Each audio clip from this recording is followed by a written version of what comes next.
Hi guys, welcome back to Oz Tea Share Tea, where respiratory therapists live out loud. With me, your host, Linda Frott, the asthma lady. Yes, welcome everybody. Welcome to anyone new. And I'm very excited today because I have a new guest co-host. Yes, lined up for Women's History Month. And this one is amazing. I'm going to introduce Dorothy for you guys, and I'm going to let her take over the show. Okay, so let me just read her bio. Okay, so Dorothy Bendah is an international fellow of the American Association for Respiratory Care.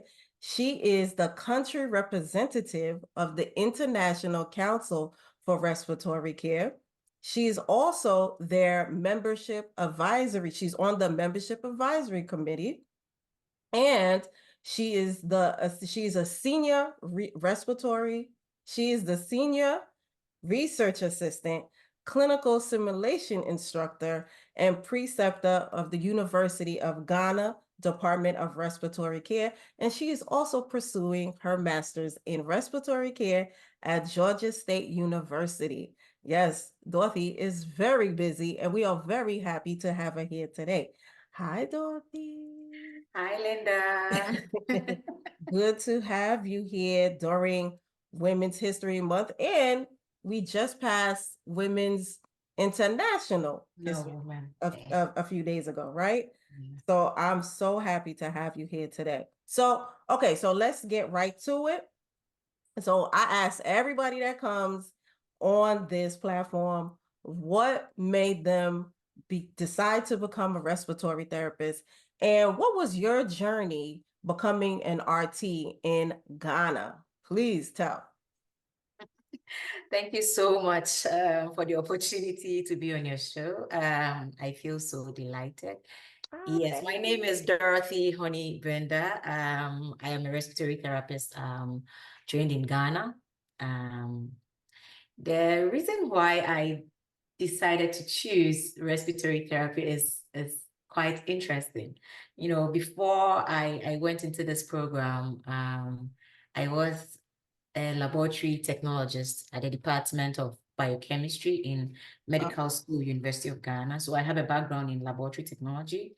Wow. But have been practicing for a while, and I wanted to do something new. And at that time, we didn't have a respiratory therapy program in Ghana.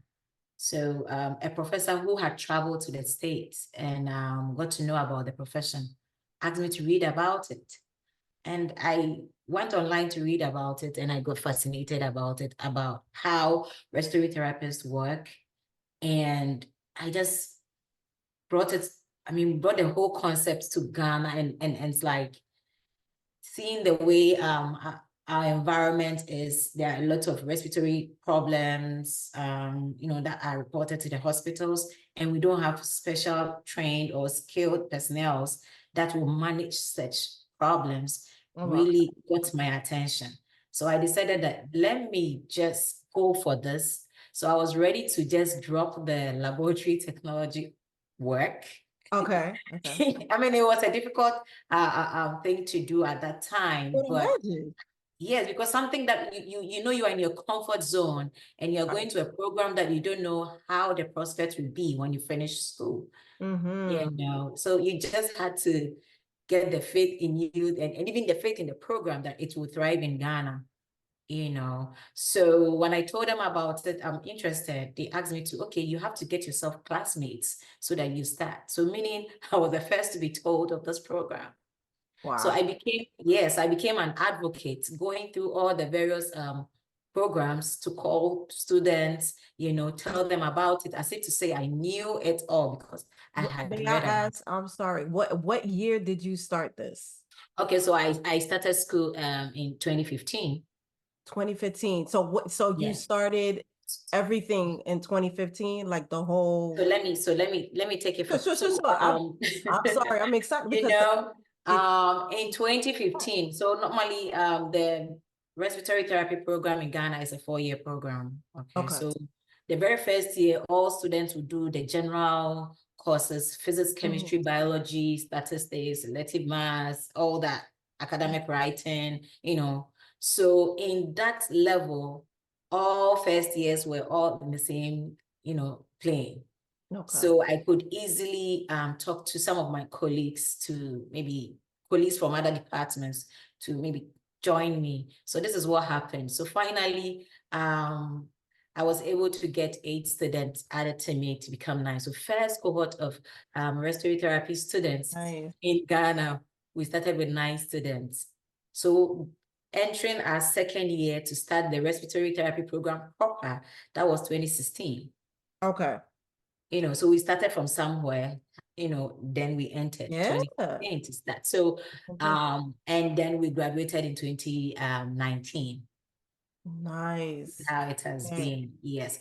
Nice. So, and then through it all, I have been the class representative, class leader, leading the class on, then graduated to become the president for the Student Association for Respiratory. Okay, yes. And then after school, I became the president for Ghana Association for Respiratory Care. Okay. In that sense. Amazing. Because I know doing anything new and being the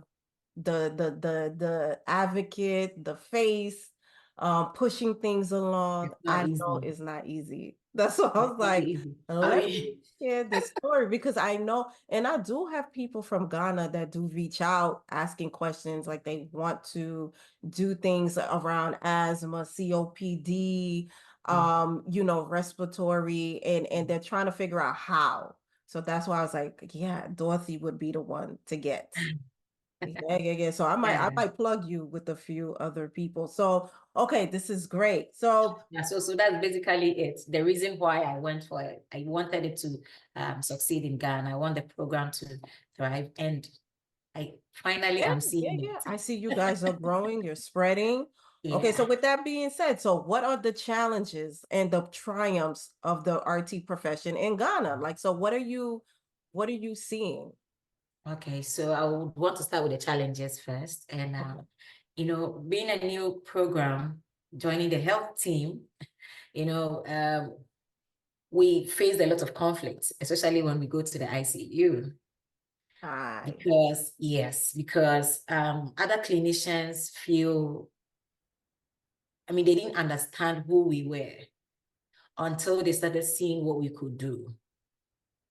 So it got to a point, there are cases to manage, and we think we have the skill set and we can manage this case, but we were not given the opportunities to do until COVID pandemic came in, and then we were unveiled properly.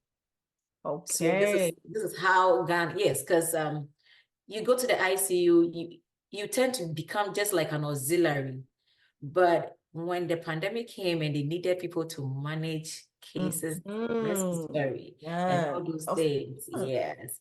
Then they realized, oh, where are the respiratory? They all say, where are the respiratory? Where are the respiratory?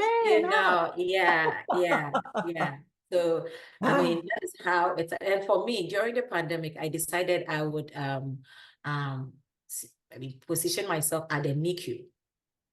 Some other colleagues of mine, we are few, so we can't all be in one place. Of course.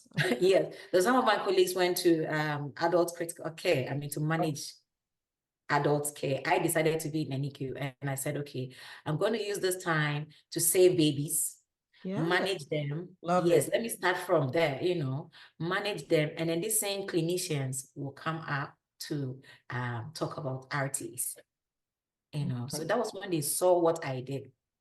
Baby after baby, baby after baby, baby after. So when they saw the outcome of healthcare in the NICU, it really caught their attention.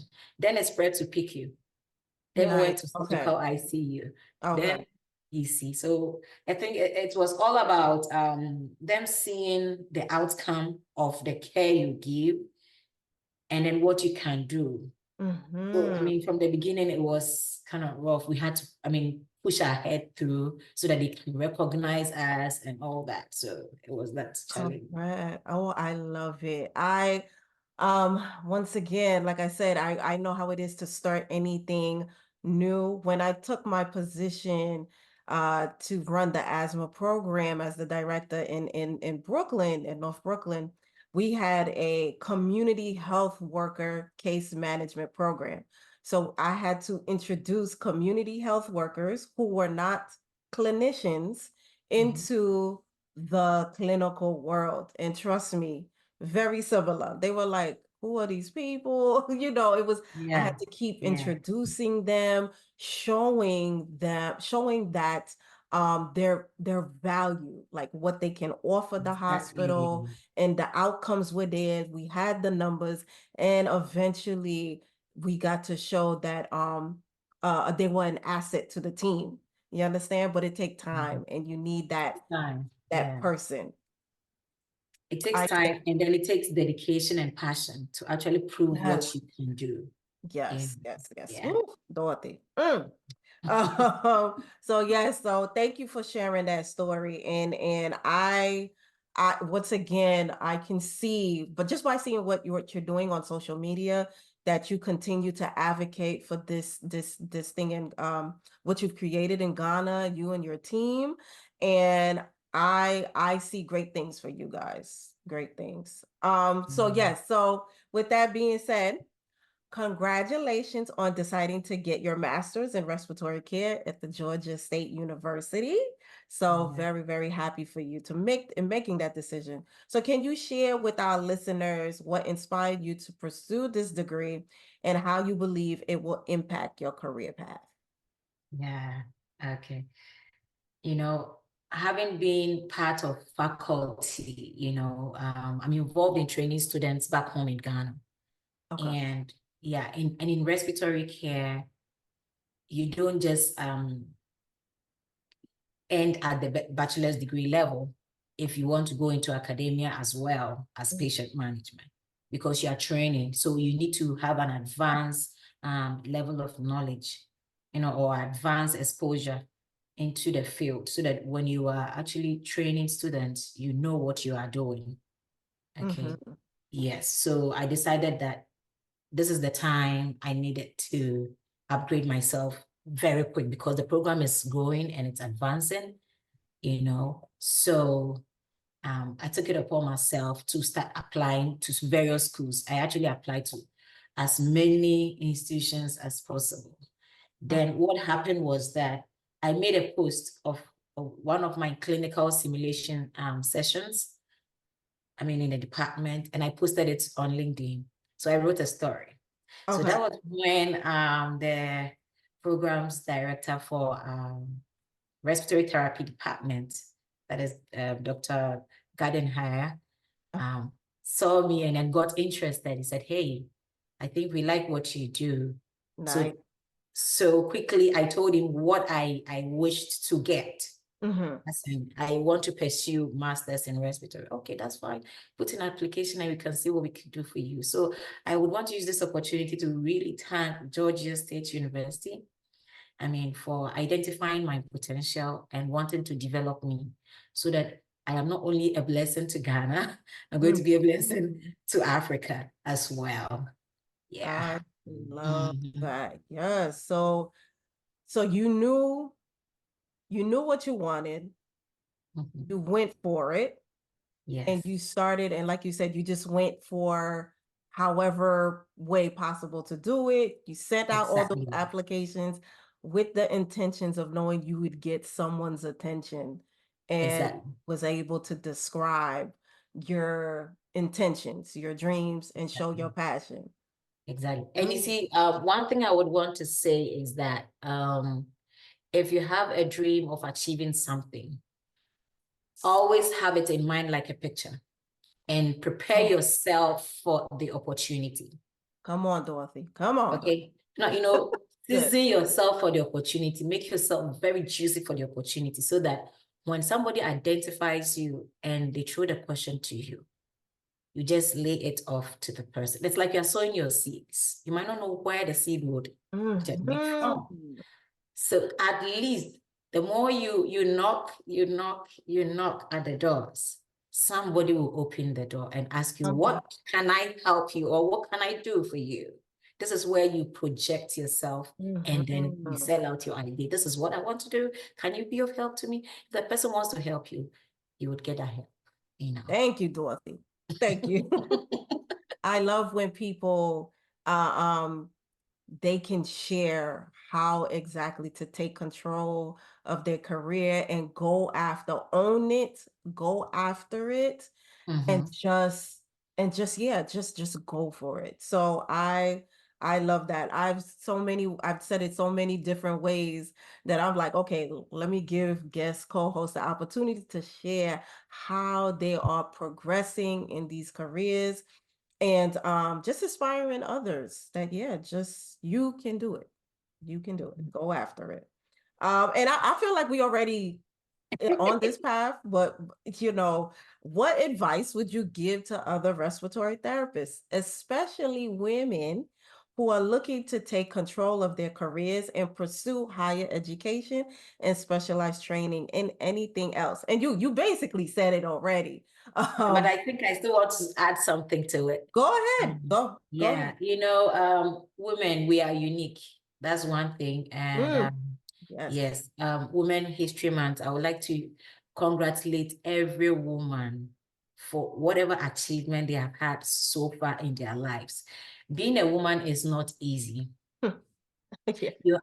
There are lots of ladders to climb just because you are a lady, or you are a woman, or you are a girl. There are lots of obstacles that comes your way, but your ability to, I mean, ignore or close your eyes to those obstacles and still move on makes you the champion in life, or makes you the successful person. So in whichever pursuit you find yourself as a woman, or let's say a woman respiratory therapist, a woman nurse, a woman health practitioner, Mhm. I would want to urge you on that. People say what men can do, women can do. I always say what you want to do, you can do it, and do it even better if you aim at making it work. Just aim at making it work. Believe in yourself. Have faith in yourself. Mhm. Have faith in God, because He is the one who created you. He's the one who formed you. He knows your path. He said, in all your ways, acknowledge Him, and He will direct your path. So whatever thing you want to pursue or achieve, let it be like a picture in front of you, and then ask Him to direct your path to achieving it.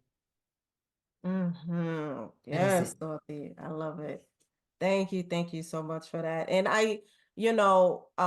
so many other, healthcare professionals, I see them sometimes, especially respiratory therapists, sometimes just feel lost and just trying to figure things out, especially women. And so that's why I wanted to highlight that, especially this month where Yeah, women just understand that you're not alone, and believe in yourself, and own it. Don't let your own thoughts stop you, exactly. Those are the obstacles. I It starts with yourself.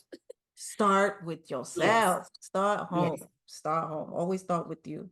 Oh yeah. yes, Dorothy, this is great. Mhm. um Mhm. so this is the opportunity to plug away. What do you have going on? Where can people reach you? What initiatives are you currently in? Plug, plug, plug. Okay. All right then. Well, okay, so as of now, I am currently, aside being the president for Ghana Association for Respiratory Mm, Care, I I love am the that. founder of Africa Respiratory Care Association, which is ACA. So ACA started, okay, so the dream to start ACA, came 2022, Okay. but I bet you the finding it, or starting it per se, 2024. Okay. So which means it has gone through a lot of phases to finally get something started. Oh. Now, the reason why I decided to form ACA, or have ACA in existence, is that I want to see respiratory therapy spread throughout Africa. Yes. I want Africans to tell their own story. I want Africa to learn from the other parts of the world. They can learn from America, they can everywhere globally, so that we too can also tell our story in respiratory care and in respiratory management. Nice. Exactly. And so I am doing all my best to bring all respiratory therapists that are Africans across the world, Okay.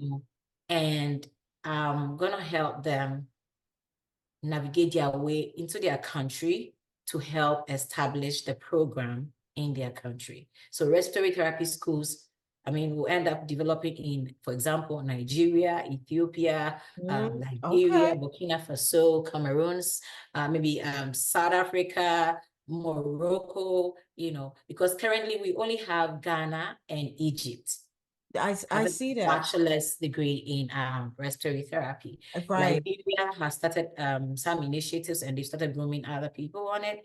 Okay. Ethiopia, we are in talks with them, Nigeria. So it's like I have brought these people together so that at least when we are all in the same platform, you have other RTs from other parts of the world who would also come in to share their experience and even give their support.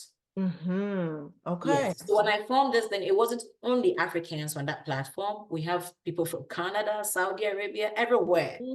I see that Saudi Arabia has a lot of RTs. Yes. Yeah. Just so they also, show their impact to Africa to support. So Correct. we open it up for everyone, for them to support Africa. Correct. So that is something that in the next 4 to 5 years, we want it established properly. And then in Ghana, someone will say, so what do you want to do in Ghana? What do you have for Ghana? Okay, so personally, I want to actually groom myself and to be able to establish a clinical simulation center, Nice. ultra-modern, world-class clinical simulation center that will not only serve Ghanaian, but will serve even Africans, from other parts of it, and even serve people outside Africa as well. So we need students, health personnel could be able to come over there and have hands-on, before they even start managing patients. They can have a lot of hands-on sessions, Yeah, so that is my dream. And then the next big thing I want to actually do. And I'm calling on all partners, all institutions that would like to support this vision. Okay. To have it established, because we are not only going to serve Ghana. Ghana is where we're going to start from, but we are hoping that it's going to spread to help other countries. So meaning you train in, let's say, Nigeria, you could come for exchange program in Ghana to the Clinical Simulation Center and have your training hands-on. So when we send you back to Nigeria, we are sure of the training we have given you. When we send you back to Ethiopia, we send you back to Madagascar, we know we have trained you very well. Nice. Woo. Yeah. Dorothy, your plate is full. But I love it. I love it. And I believe with your energy, your spirit, you have an aura around you. So I believe you can unite people and make this thing happen. I do believe. Yeah, And and it's so I believe that necessary. I can do all things through Yes. Christ who Okay. strengthens me. So everything is possible. You can do it. I love it. I love it. I love it. So what I'll do Yeah. is in the episode description, I will attach your, whatever website or social media, whatever you have around the different initiatives. So I can connect that, and whoever wants to connect with you can totally, or whoever wants to support can, can link up with you. I think that's amazing. And so, and yeah, we'll definitely keep in touch. So if you need any help, I told you I have people that will DM me from, Ghana.